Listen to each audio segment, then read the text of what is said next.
When I first started hearing about niche markets, niching down your audience, ideal customers, this whole concept, it was very foreign to me because I'd always been trained that everyone was a potential customer. And it made sense to me that I wanted to speak to a broad audience. I figured the more people I spoke to, the more likely I would get a sale. All of a sudden, I'm hearing that I want to niche down, that I want a smaller audience, a very specific ideal customer avatar. And this was troubling to me. And the more I thought about it, the more I struggled. And if you can relate to that, then you're going to really appreciate this video. I'm Michelle Fox, founder of Boss Babes Online, and today is going to be pretty short and sweet, but it's got a choice freebie at the end. So don't go anywhere, okay? When I first became a beauty consultant, one of the phrases that I heard was that everyone was a potential customer because everyone has skin. And it was said sort of, tongue in cheek, sort of facetiously. And yet the idea was always presented to me that you can't say that there are no customers or no one, it's hard to find customers because everywhere you go, there's a potential customer. And so that was always my perspective. The idea of niching down came as I started to build my business more and more online. And even though when you build online, you have a worldwide audience, which is the appeal of it. If you're talking to everyone, you're talking to no one. And so to really be heard online, you need to find your audience. And I did understand that. I did understand that point. And so eventually I was open to the concept. So if you're still catching up, ICA, your ideal customer avatar, it is teaching those of us in direct sales and network marketing that there is such a thing as an ideal customer. And if we understand who that is, let's say that we could somehow conjure up the perfect customer, the person that has all the qualities and characteristics and likes, the income and the background and the knowledge and the lifestyle that would make them the perfect customer for us. Who is that person? What is that? What are those characteristics? That's what we need to figure out. And it is thinking outside the box for a lot of us. We just have never really thought like that. So, like I said, when I was first thinking on this, it was very difficult. And so I sell skincare. And so I was, coming up with, well, I sell skincare primarily for women. So I guess my audience is women. And that wasn't quite good enough, So I think, well, we sell anti-aging stuff, so it must be old women. But I kept, coming back to, okay, but what specifically? I don't know. I don't know. And then one day, I had several orders in a row, and I realized that all three of these women were like probably what I would say my best customers. They order consistently and they order a significant amount. And as I was getting their orders ready, I realized how much these women had in common. And as I started thinking about that, I realized that is my customer avatar. Okay. And I'll flesh this out. So all three of these women are late 40s to early 50s. They are all professional women. They work full time at salaried positions. Their kids are grown and gone. They're married. They own a home. They own nice homes. And these are women that vacation, but they work lots, many, many hours, like probably 50, 60 hours a week, but they do take vacations. As I'm thinking this through, I thought, okay, I figured it out. I've got my ideal customer avatar. And, finally, I was so excited. So does that mean that I only sell to people, 50-ish? No, but the ones that my products really resonate with, that is the age group, that really seem to be drawn to me. I sell to people younger, I sell to people older, okay? But there's like a sweet spot, and that's about where it is, late 40s, early 50s in there.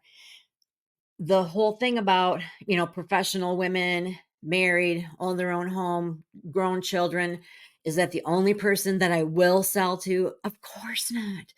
I'm just saying that I started to realize that there was a commonality there. Okay, so this is why this matters.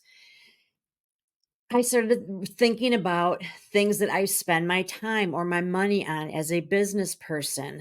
Like, this really set me free. S- Posting on social media, that takes a lot of time. And I thought, okay, my audience is professional women working 60 hours a week. How much time do they spend on social media? Seriously, they do not spend much time on social media. Do they need me posting 5 times a day, 7 days a week? They absolutely do not. Do they need to see me when they do get on social media? Yeah, for sure. So I want to have a presence, but it doesn't need to be as aggressive as if my audience was maybe, people in their early 20s.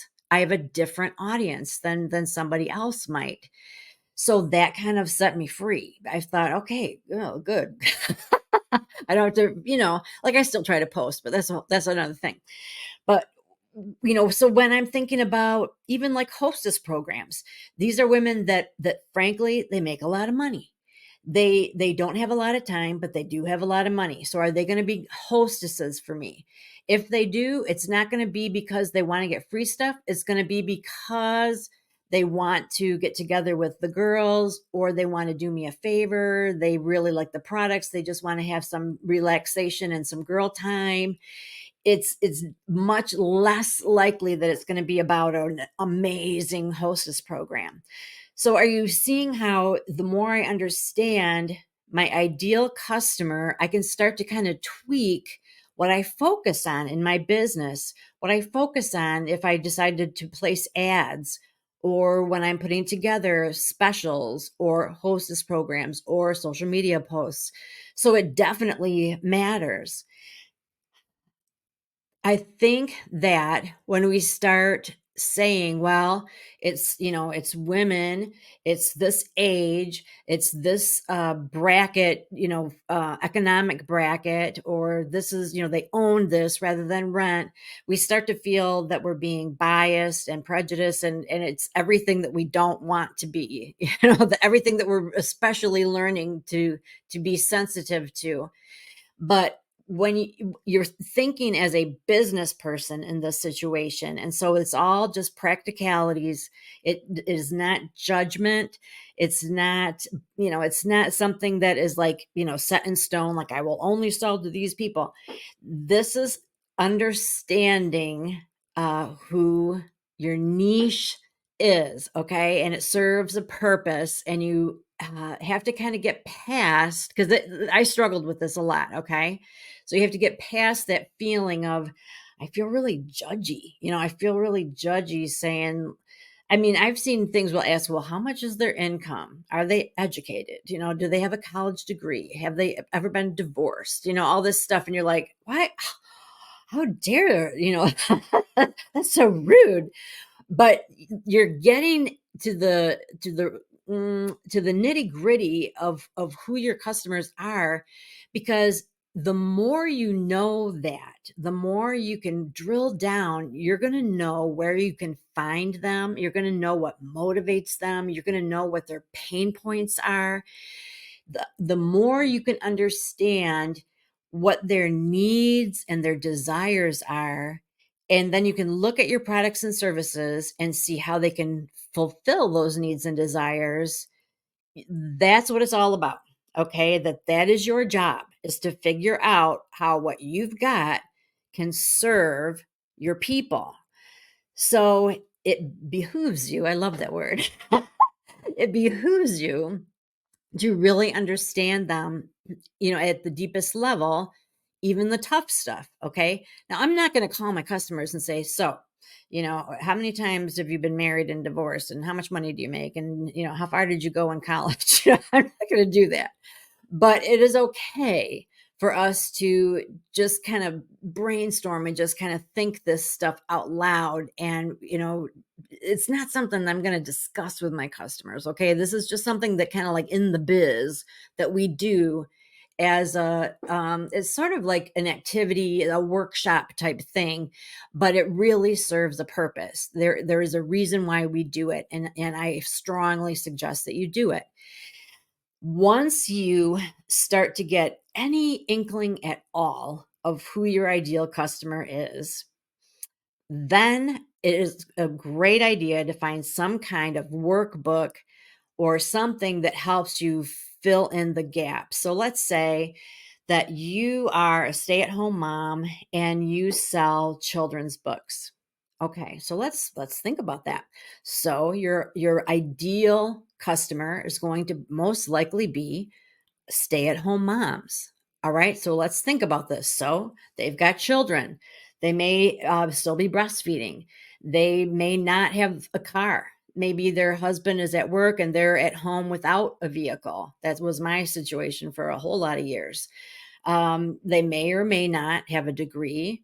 They may or may not have ever had a career outside of the home, et cetera, et cetera. So you just kind of fill in the gaps and stuff. So what I alluded to earlier is that I have such a workbook, and I'm pretty proud of it. It started out. This was actually called 50 questions to get to know your ideal customers. So you can thank me later that I narrowed it down to 12. So, but it is a nice workbook, and it really gets in there and talks about the physical characteristics, the demographics, favorite. You can even think, okay, and here's the thing. Do we know this for a fact? No, it's like pretend. We're playing pretend, okay?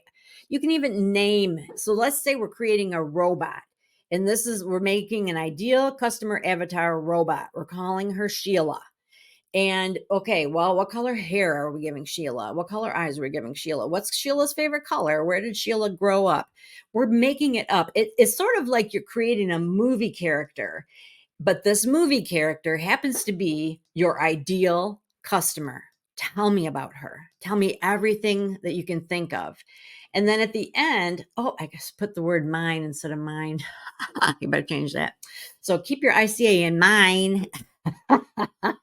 When you're designing your personal brand, when you're posting, et cetera, et cetera. So I've got some tips there. And then, some other things, some suggestions about, or just kind of pointing out like why it's important that we know this. So it's a helpful little resource for you. And let's see, I can take this off the screen and just tell you the rest. So I've got something coming up pretty quick. I'm not going to go into detail yet because it's still about a month out, but some exciting stuff is happening after, the new year starts.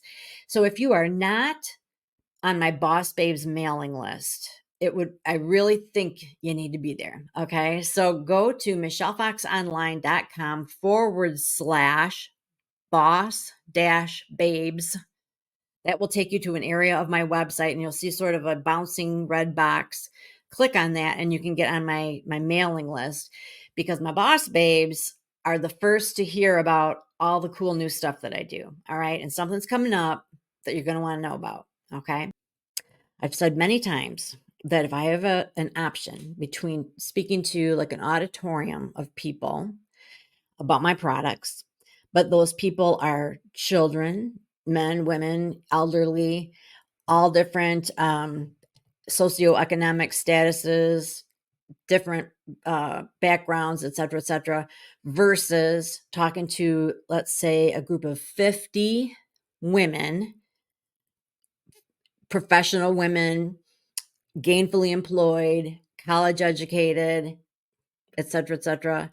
I would rather speak to the 50 women because I will probably sell to, at some point, half of that group. Whereas when I'm speaking to that large group, it's just chatter. I probably won't really speak to the heart of anybody because there will be just so few people that really connect with me. Do you feel me?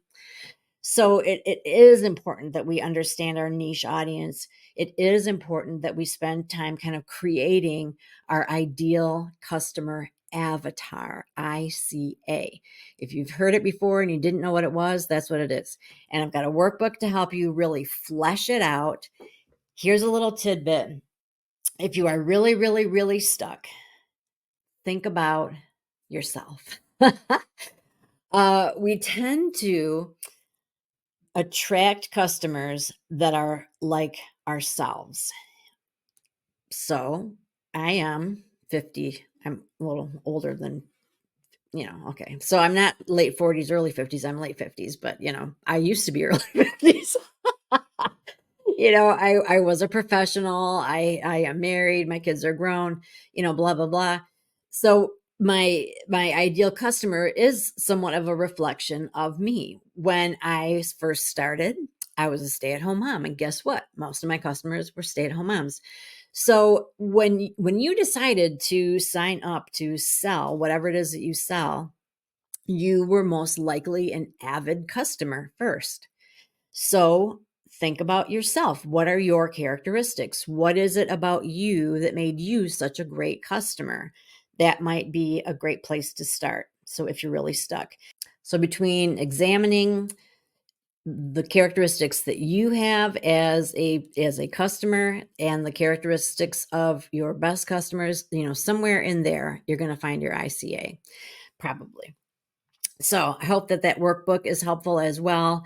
And for sure, sign up for the Boss Babes mailing list. And also don't forget to subscribe to my Boss Babes channel. We're getting closer. We're closing in on that 1,000 subscribers. So, and we're going to have a giveaway when we do. So, alrighty. So that is it for now. I am going to be doing a video every week with a unique freebie leading up to the launch of a very exciting thing. So stick with me. Make sure you get on that mailing list because you're going to find out more and more as we get closer. Okay. So thanks so much for watching and listening, and I'll see you next week.